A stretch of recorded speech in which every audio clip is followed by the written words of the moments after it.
This ABC 15 Flash Briefing is sponsored by Sanderson Ford. Straight up. Hello everyone, I'm Mark Thompson with your top stories from ABC15 Arizona.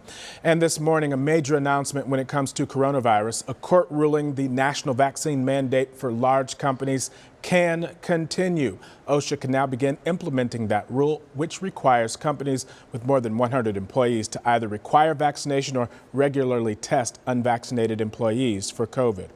Right now, officials, they're trying to relieve the stress on our healthcare system.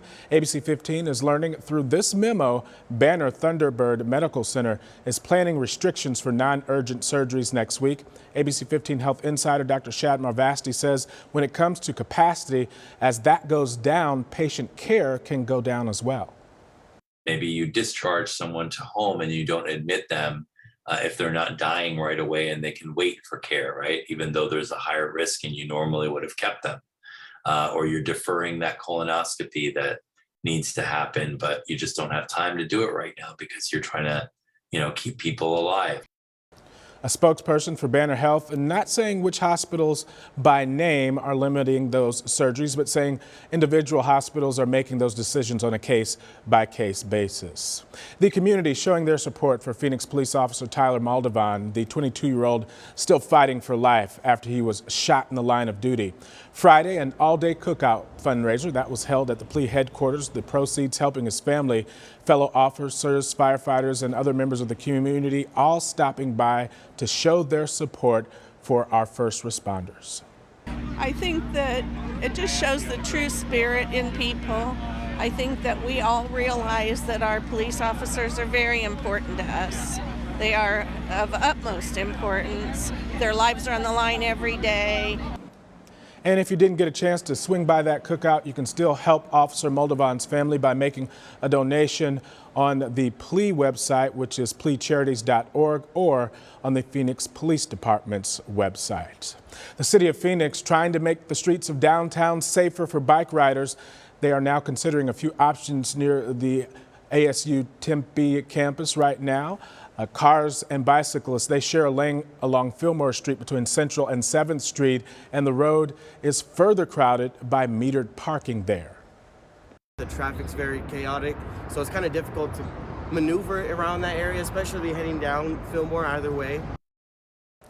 More than 100 people took part in a virtual meeting with the city, those street departments. Now, along with that proposal, removing 2 driving lanes on Fillmore between 1st and 7th Street so bikers can have their own lanes, the department accepting public input until January 19th. And you may remember in August, Hans Hughes, a popular downtown Phoenix ambassador, was hit by a suspected drunk driver in that very same area while riding home, Hughes later dying of his injuries. Well, it's been a rough couple of years for small businesses, and as we look towards the new year, we take a closer look at improving finances. Experts say that there are a handful of things that business owners can do to make more. First, they say take a good look at your operations to see if you are operating efficiently. Then build trust with your customers. Not just promotion, but trust. But it can also be things as simple as great Google reviews. You really want to build that authority, that trust.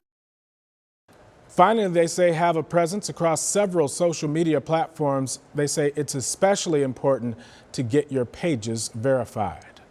A popular Tempe restaurant is closing its doors next year. The owners of House of Tricks announcing that they will be retiring in June. So far, a specific closing date has not been announced. The restaurant has been open near the ASU Tempe campus for more than 30 years.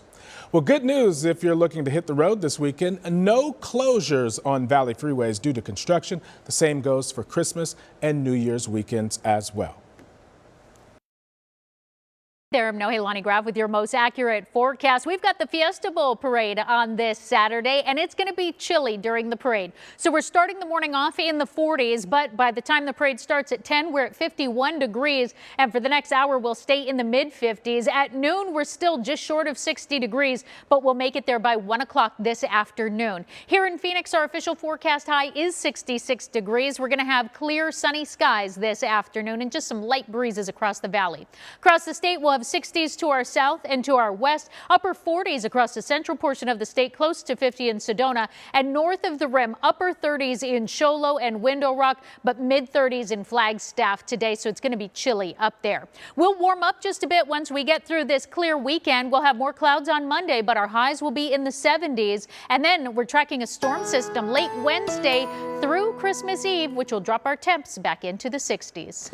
And for the very latest headlines, weather, and traffic, head to ABC15.com or download the free ABC15 mobile app. Have a great day.